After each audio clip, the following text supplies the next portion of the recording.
Biasanya nggak bisa.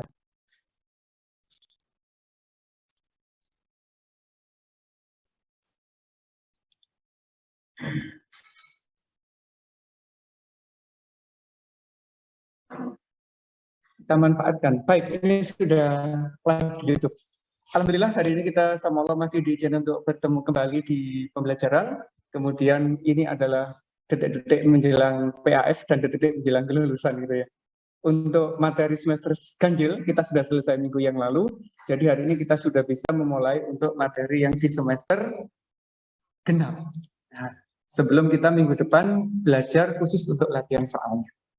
Baik anak-anak, apa materi yang kita pelajari hari ini? Kita siapkan ya.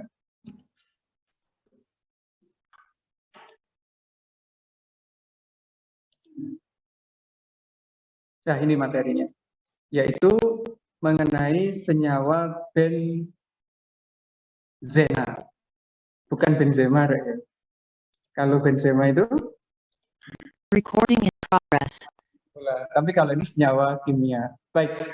Nah, hari ini kita akan fokus anak semoga bisa menyelesaikan materi apa itu benzena, terus apa itu turunan benzena. Materinya sederhana, sangat simpel. Kalau kita pelajari satu pertemuan, insya Allah cukup dalam satu pertemuan. Kenapa? Mengenai senyawa benzena. Bukan benzena. Kalau benzena itu kabel ya. Tapi kalau senyawa kimia. Sebentar ya, sambil saya siapkan dulu apa itu turunan benzena. Makanya sebenarnya sangat simpel. Kalau kita belajar di satu pertemuan, kenapa?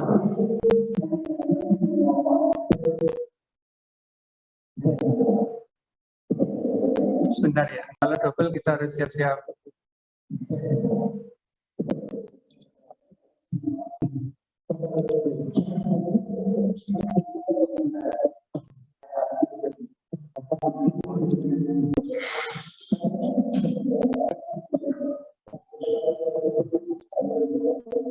Sebentar anak-anak ya, ini kan kita masih coba pertama, semoga nggak ada masalah. Bentar, kita masih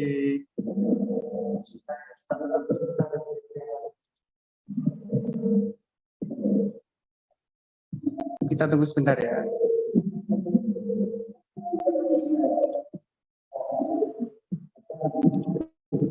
Kita trial. Recording stopped.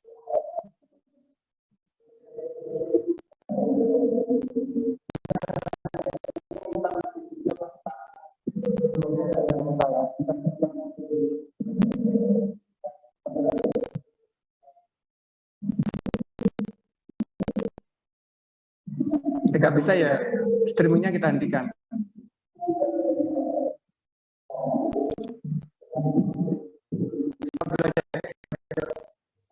Gak enak, mengganggu.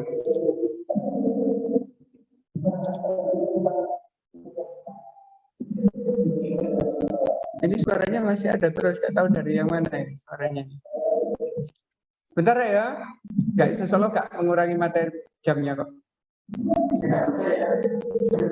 Nah, kita hentikan aja streaming.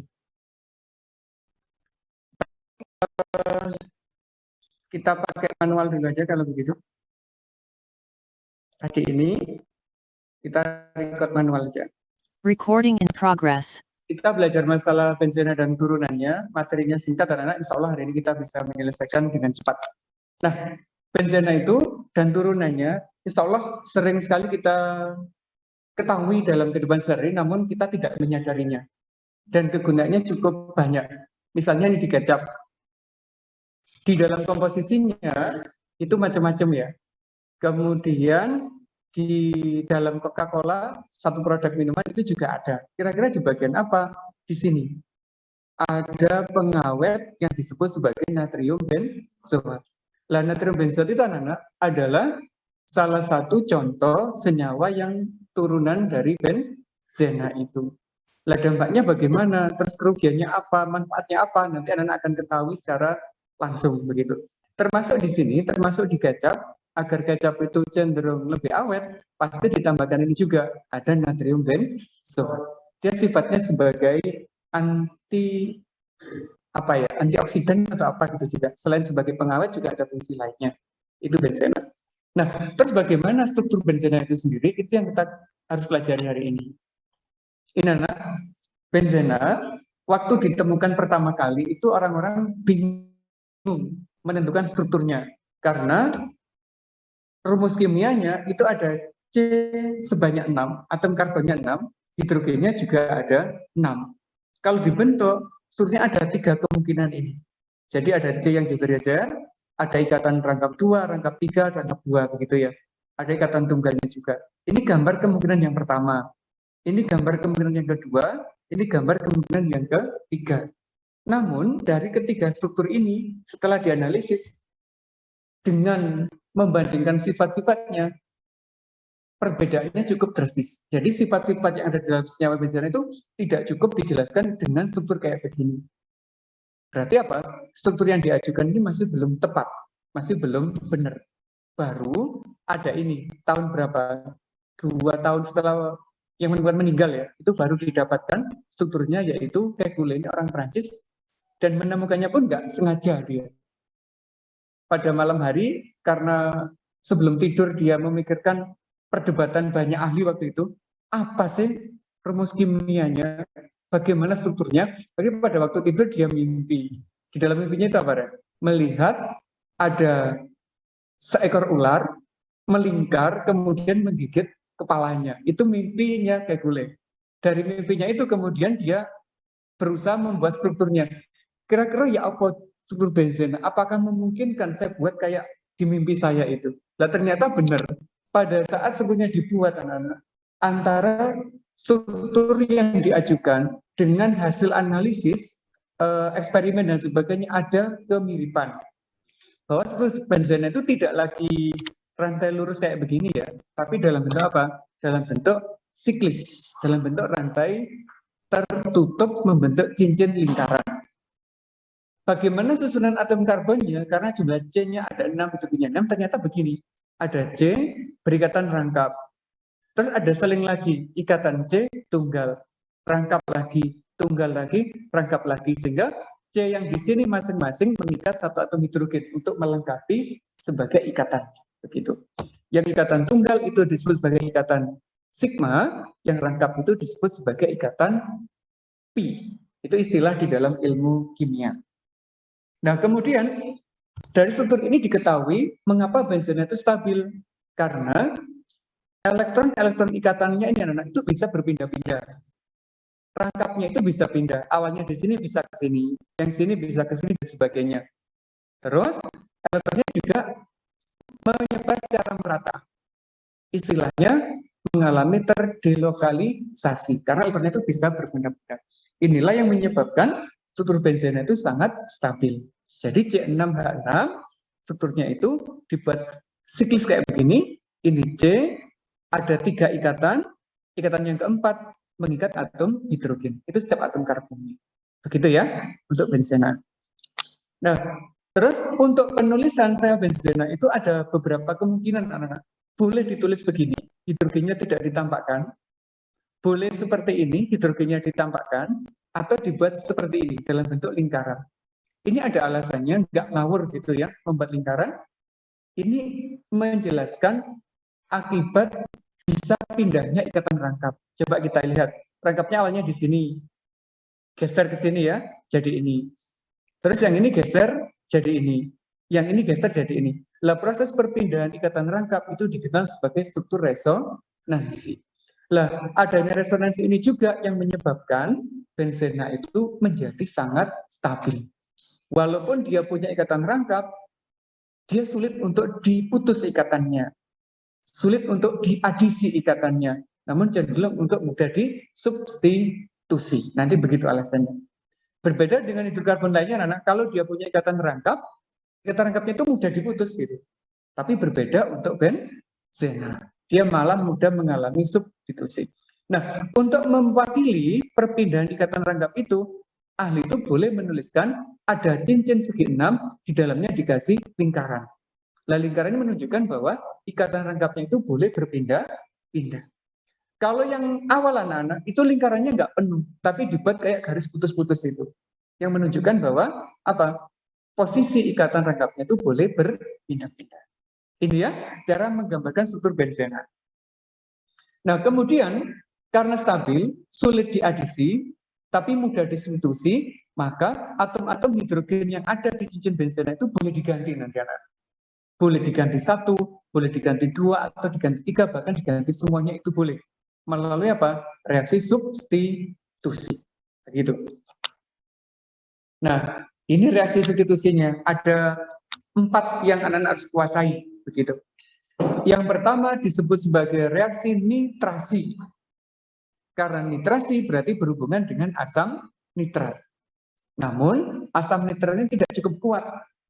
Agar bisa menggantikan atom hidrogen, harus dibantu dengan asam sulfat yang berpijak sebagai katalisator. Begitu. Jadi asam nitrat tidak cukup kuat ya untuk menggantikan atom H, harus dibantu dengan asam sulfat. Lah produknya ini anak-anak. OH dari asam nitrat dan H berubah menjadi H2O. Sedangkan NO2-nya menggantikan posisi H menjadi ini. Kalau ini namanya adalah cincin benzena, jika sudah ada gugus nitro, namanya menjadi nitrobenzena. Itu perubahannya. Ini adalah senyawa benzena, ini adalah turunan benzena. Jadi, apabila satu atom hidrogen diganti dengan atom yang lain atau gus yang lain, itu sudah menjadi turunan benzena. Bisa dipahami ya? Yang kedua adalah reaksi halogenasi. Berarti yang masuk adalah atom-atom halogen. Halogen itu berarti ada F, ada Cl, Br atau I gitu ya, golongan 7. Dan untuk masuk atom halogen itu tidak bisa langsung. Karena reaktivitasnya juga tidak kuat menggantikan atom hidrogen kalau nggak dibantu dengan yang lain. Nah, alat bantunya itu adalah katalisator, misalkan besi 3 klorida. Kalau yang masuk adalah klorida. Kalau yang masuk nanti atom bromin di sini menjadi besi 3 bromida. Jadi menyesuaikan begitu ya. Ini benzena. Atom H-nya berikatan dengan satu atom Cl membentuk HCl, satu atom Cl yang menggantikan H membentuk Cl ini. Namanya diikuti aja, halo benzena. Kalau kloro menjadi klorobenzena. Ini sama, ini benzenanya, ini turunan benzena. Nyebutnya. Reaksi yang ketiga itu dikenal sebagai reaksi sulfonasi. Nah, kalau sulfonasi menggunakan asam sulfat, nulisnya boleh HOSO3H atau H2SO4 itu boleh nulisnya begitu. Karena asam sulfat itu sangat kuat anak-anak, berarti walaupun tanpa bantuan dari katalis apapun, dia mampu menggantikan atom hidrogen karena sangat kuatnya. Jadinya gimana? OH-nya dengan H jadi air, yang SO3H terikat di sini. Dan ini sifatnya asam, namanya menjadi asam benzena sulfonat. Asam benzena sulfonat itu awalnya dipakai di deterjen. Sebagai apa? Bahan aktifnya deterjen. Namun, lama-kelamaan dampaknya luar biasa ini. Karena asam benzena sulfonat sulit untuk diuraikan oleh mikroorganisme di dalam air, nanti bisa menyebabkan eutrofikasi. Tahu ya eutrofikasi ya? Yang bertumbuhnya eceng gondok dalam jumlah yang besar itu bisa menghalangi sinar matahari masuk sehingga kehidupan di bawah air akan mati. Akhirnya ABS ini, namanya ABS ya, ABS asam benzena sulfonat tidak lagi digunakan sebagai bahan aktif deterjen. Diganti dengan apa? SLS dan sebagainya yang sekarang lebih familiar di deterjen. Jadi ini sudah dilarang keras anak di deterjen. Kalau masih ada, biasanya pabriknya akan dapat teguran langsung dari Kementerian Lingkungan Hidup. Begitu. Kecuali yang nakal. Kalau pabrik nakal masih menyempatkan lagi dikit-dikit dimasukkan karena ini memang bagus untuk mencuci. Daya tahannya, daya cucinya bagus, kuat sekali. Tapi untuk lele bagus. Dia bisa membantu perkembangan pertumbuhan lele. Saya mencari referensi di hasil jurnal percobaannya. Asalkan nggak terlalu banyak, dia malah membantu pertumbuhan lele. Begitu. Lucu dia. Yang keempat anak-anak, itu ada reaksi alkilasi. Kalau ada alkil berarti menggunakan rantai atom karbon itu yang dimasukkan. Contohnya ini, metil klorida. Ini Cl-nya 1 ya. CH3, Cl ini saya lupa nggak hapus, Cl-nya cuma 1. Katalisnya juga sama menggunakan aluminium klorida. Sifatnya menggantikan atom H. Hanya dengan Cl menjadi HCl, yang CH3 masuk menjadi ini. Kalau C-nya 1, namanya adalah metil benzena. Karena ada metilnya. Metil benzena. Kalau C-nya 2 berarti ya etil benzena. Kalau 3 juga propil benzena dan seterusnya.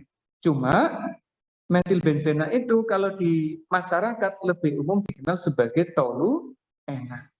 Lah toluena ini adalah salah satu bahan baku untuk membuat plastik anak-anak. Bahan baku untuk membuat peledak bisa. Jadi kegunaannya banyak dari turunan benzena yang ini. Toluena itu bisa. Termasuk yang ini ya, nitrobenzena ini juga banyak. Ini bisa dipakai untuk apa? Bahan peledak itu bisa. Bahan bakar juga bisa. Bahan untuk pewarna juga bisa. Karena kalau ini direduksi, nanti membentuk anilin. Anilin salah satu bahan untuk membuat pewarna-pewarna sintetik. Untuk baju dan sebagainya.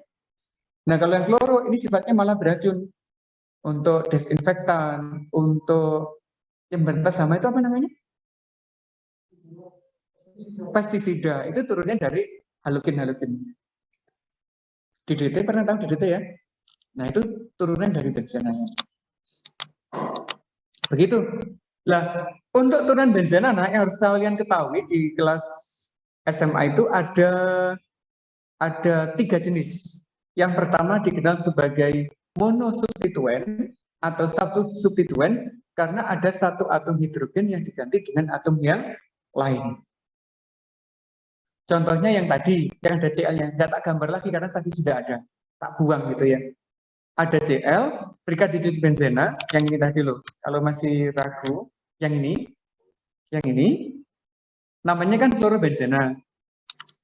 Itu adalah nama IUPAC-nya, Nana. Kalau nama lainnya adalah fenil klorida. Jadi rantai benzennya dianggap sebagai cabang. Diakhiri dengan il juga. Fenil klorida sebagai rantai utama. Makanya fenil klorida. Yang kita pakai yang IUPAC aja ya. Namanya klorobenzena. Kalau hidrogennya diganti dengan OH. OH yang masuk. Itu dikenal sebagai hidroksibenzena. Tapi lebih umum dikenal sebagai fenol. Semua desinfektan, entah itu untuk membersihkan lantai dan sebagainya itu ya, pasti menggunakan fenol ini. Karbol. Bahan baku karbol itu adalah fenol sebagai antibakterinya. Begitu. Ini golongan, dilihat kayak golongan alkohol ya. Padahal bukan, ini masuk golongan asam. Karena walaupun dia punya gus OH, yang mudah lepas itu H+-nya. Ini adalah senyawa yang punya gus OH tapi bersifat asam. Itu fenol. Yang punya CH3 namanya metilbenzena atau lebih umum dikenal sebagai toluena. Yang tadi itu.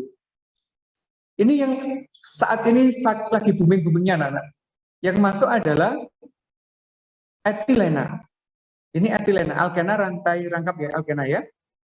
Itu dikenal sebagai etilen benzena atau stirena. Tahu SBR? Stiren butadiena rubber. Jadi itu adalah karet sintetis yang dipakai untuk ban yang kecepatan putarnya tinggi. Misalnya dipakai untuk MotoGP, dipakai untuk F1 itu ya. Rodanya itu menggunakan bahan dari stirena. Karet sintetik. Gitu. Jadi ini fungsinya banyak sekali untuk yang stirena. Ada NH2, ini turun dari nitro anak-anak. Saat nitro direduksi jadinya NH2, namanya adalah aminobenzena karena punya gus amino. Lebih umum dikenal sebagai anilin. Lainnya adalah bahan baku untuk membuat pewarna sintetik. Nanti gitu. Ada ini aldehid ya. Aldehid masuk berarti namanya aldehid benzena. Kalau satu dikenal sebagai benzaldehidah. Itu nama sebutannya. Untuk plastik ini, pelarut organik itu yang dipakai ini. Ini yang paling familiar. Ada asam karboksilat masuk, namanya menjadi karboksilat benzena. Ini contohnya adalah asam benzoat. Asam benzoat itu dipakai untuk apa tadi? Sebagai pengawet atau antioksidan. Nah, kalau asam benzoatnya langsung anak-anak, itu terbatas pemakaiannya. Yang paling banyak itu kalau atom H-nya diganti dengan natrium, namanya menjadi natrium benzoat. Itu lebih kuat daripada yang asam benzoat. Itu ya, yang monosubstituen. Lah bagaimana pembentukannya? Ya tadi, melalui reaksi-reaksi substitusi tadi ya. Ada alkilasi, ada sulfonasi, ada nitrasi, dan alkilasi. Itu membentuk monosubstituen.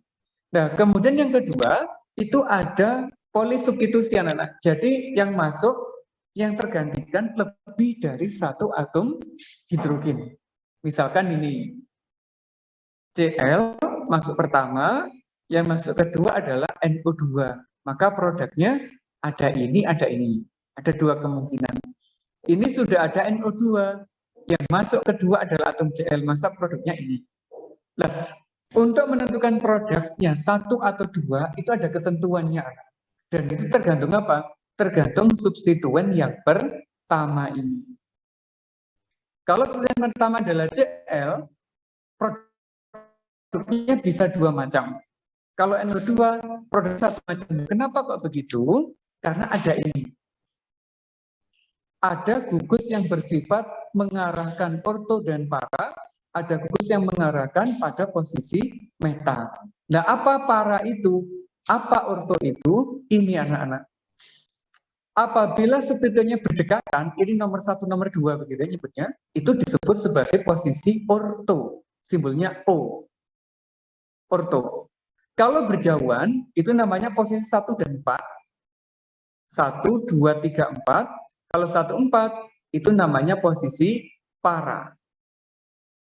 Kalau posisinya selang 1, berselisih 1, 1, 2, 3, atau 1, 3, itu namanya adalah posisi meta. Jadi ada 3 posisi. Orto, gandengan para, kalau meta nggak ada temennya. Itu selalu begitu. Nah, ada gugus-gugus anak-anak yang fungsinya mengarahkan ke orto dan para. Misalkan ini, alkil gitu ya. Ada X ini sifatnya adalah halogen. Nah, salah satunya ini. Kalau substituen pertamanya adalah halogen, terus memasukkan substituen yang kedua, pasti yang kedua itu masuknya ya di orto dan para. Selalu begitu. Tetapi kalau substituen pertamanya adalah NO2, NO2 itu ada di sini. NO2 itu ternyata pengarah meta, maka yang masuk pasti hanya ada di posisi meta, tidak ada di posisi yang lainnya. Itu anak-anak cara menentukan mengapa kok ortopara dan meta. Ingat-ingat ya, cirinya apa sih? Kalau di atom yang terikat ini punya elektron bebas dalam jumlah banyak, itu cenderung mengarahkan ke orto dan para. Tetapi kalau nggak ada elektron bebas di ininya, itu cenderung mengarahkan ke posisi meta. Kalau pengen buktikan ya ini, ada 2 elektron bebas, ini masih ada 4 elektron bebas, ini masih 4 dan sebagainya. Anak-anak gambar Anda yang ketemu. Kecuali yang karbon ya, karbon nggak ada elektron bebas tapi mengarahkan orto dan para. Terus bagaimana memberi namanya anak-anak? Untuk memberi nama, ini nama trivial ya. Karena posisinya orto, berarti diawali dengan kata O. Benzena sebagai rantai utama, berarti ini dianggap sebagai cabang. Ada kloro, ada nitro. Maka namanya adalah orto, kloro, dan nitro benzena. Artinya, dalam cincin benzena itu, ada kloro dan nitro pada posisi orto. Itu cara mengetahuinya. Kalau ini bagaimana? Ada benzena, memiliki gugus kloro dan nitro, tapi posisinya adalah para. Kalau para itu berjauhan. Berarti para, kloro, nitro, benzena. Kalau yang ini ada benzena, posisinya meta, gugusnya adalah kloro dan nitro. Nah, gitu cara lihat. Jadi mudah sekali cara memberi nama untuk benzena. Deal ya? Lanjut. Urutannya anak-anak, untuk penamaan, ini kan ada NO2 dan X. Yang disebut berdulu adalah yang ini biasanya. Kalau pakai nama yang IUPAC. Tapi kita gunakan tata nama yang trivial ini tadi. Jadi tidak ada masalah. Kalau kita gunakan yang IUPAC, ini urutannya. Jika ada asam, ini disebut pertama. Jadi ini sebagai urutan yang nomor 1. Kalau nggak ada asam tapi ada SO3, berarti ini dianggap sebagai posisi nomor 1. Ada contohnya insya Allah di sini. Misalkan ini. Ada kloro, ada toluena. Toluena itu CH3, nah. CH3 itu di alkil. Kloro itu di X di sini. Berarti yang mendapatkan nomor 1 yang mana prioritas utamanya? Yang CH3, begitu ya. Maka sebagai penentu nama struktur ini adalah yang ini, begitu. Itu penentu utamanya. Kalau punya CH3 namanya tadi apa? Toluena. Ada kloro di posisi orto, maka namanya menjadi orto kloro toluena. Itu cara memberi namanya. Terus kalau ini ada asamnya COH, ini ada kloro, berarti yang mendapatkan prioritas nomor 1 yang mana? Yang asam kan ya? Ini yang nomor 1, nomor 2. Karena sifatnya asam harus ada ini. Asam, benzoat, ada kloro di posisi orto. Maka namanya asam, orto, kloro, benzoat.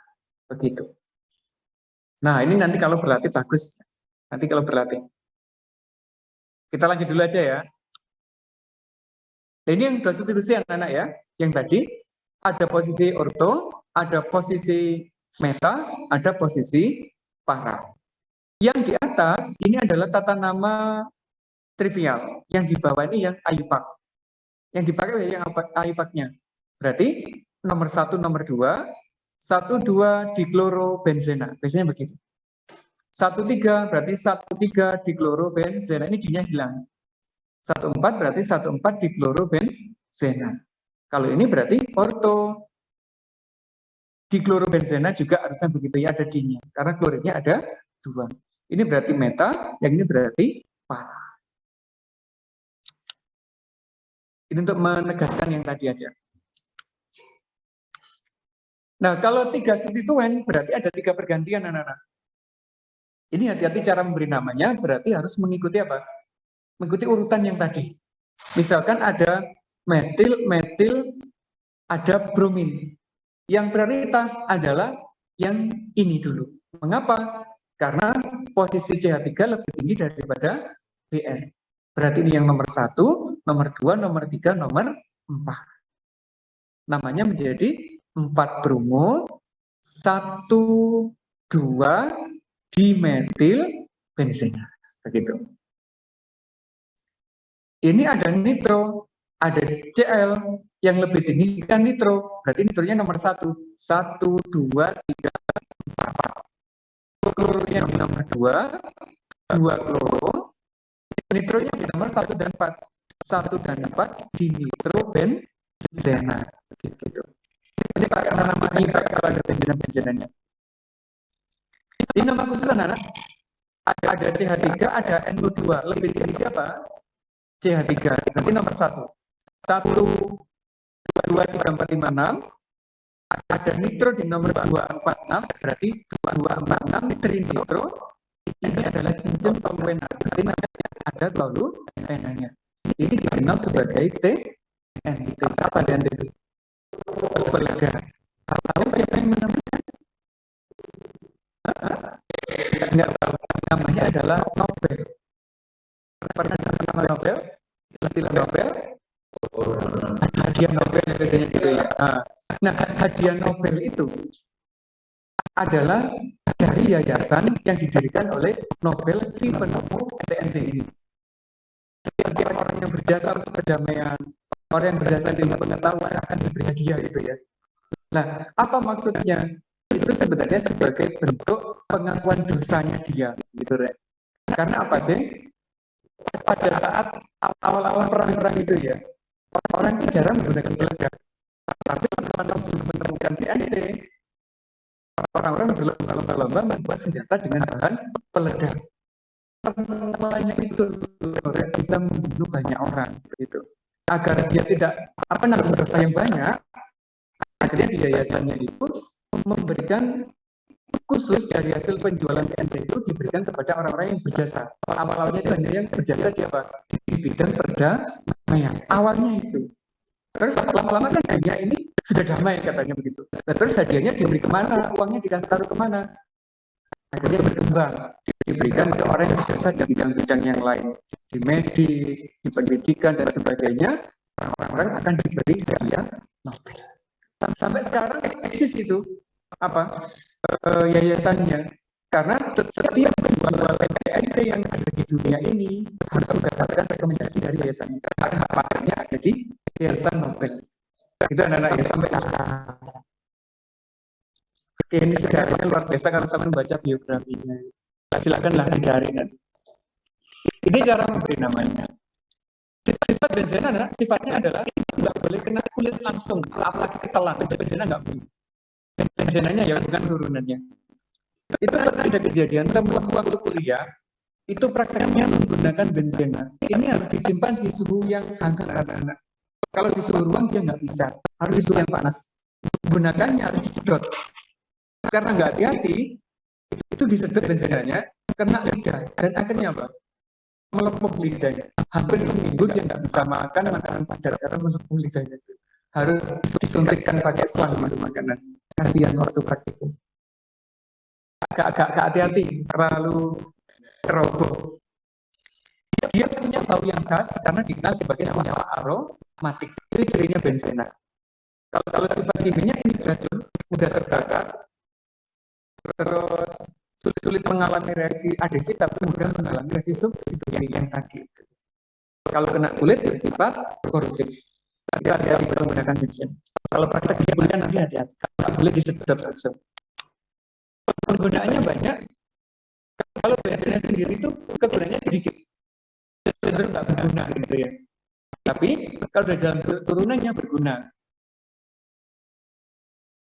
Ini benzenanya lagi, turunnya misalkan hanya sebagai bahan dasar aja.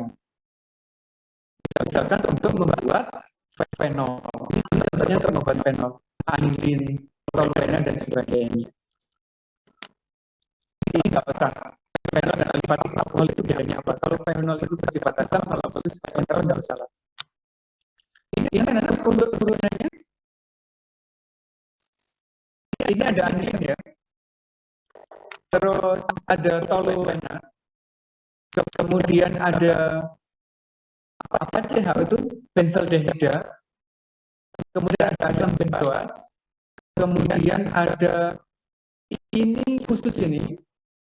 Tidak berubah sama sekali. Kayaknya ini jelek nggak masuk. Ini asam salisilat. Pernah tahu asam salisilat? Dipakai untuk apa? Asam salisilat kalau sama nyeri di dalam koyo itu loh, ada asam salisilat.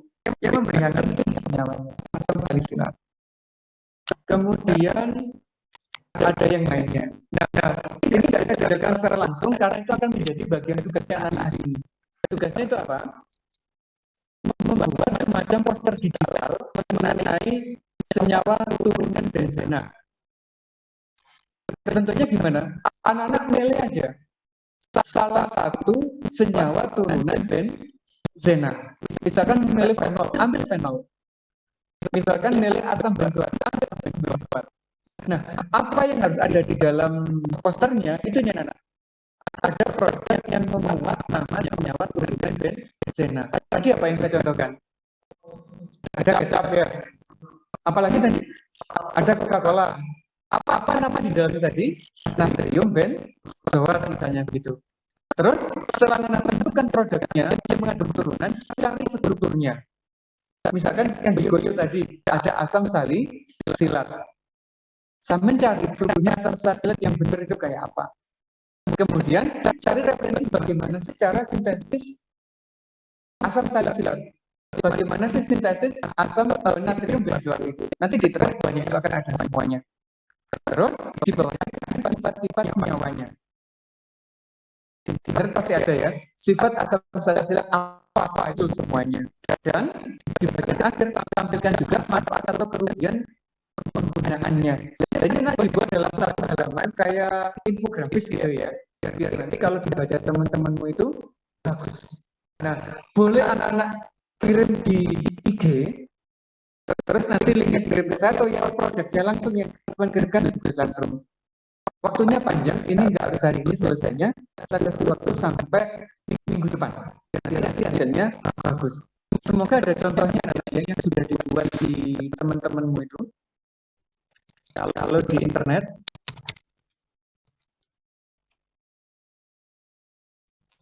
gitu ya.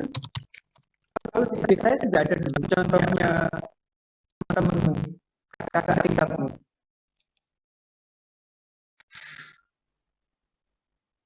Terus di SMA Dipo kemarin itu karyanya bagus-bagus kayak dengan Benzena ini. Ya, bentar ya.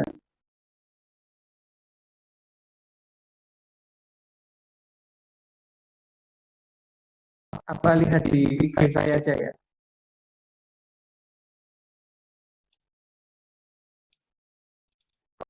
Lagi.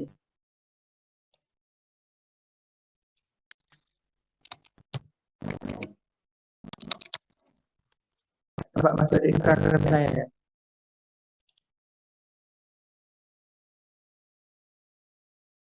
Nggak mau ya?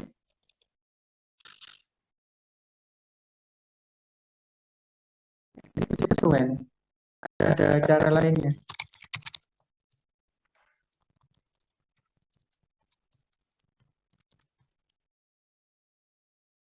Nah, ada. Itu fotonya di agak bawah sih dulu. Itu prakteknya kakak tingkatmu dulu ya. Tunggu ya. Masih dulu.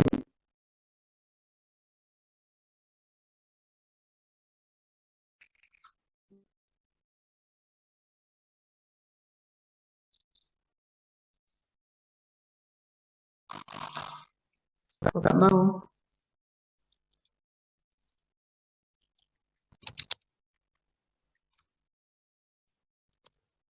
Sambil nyari yang di sini. Poster gitu.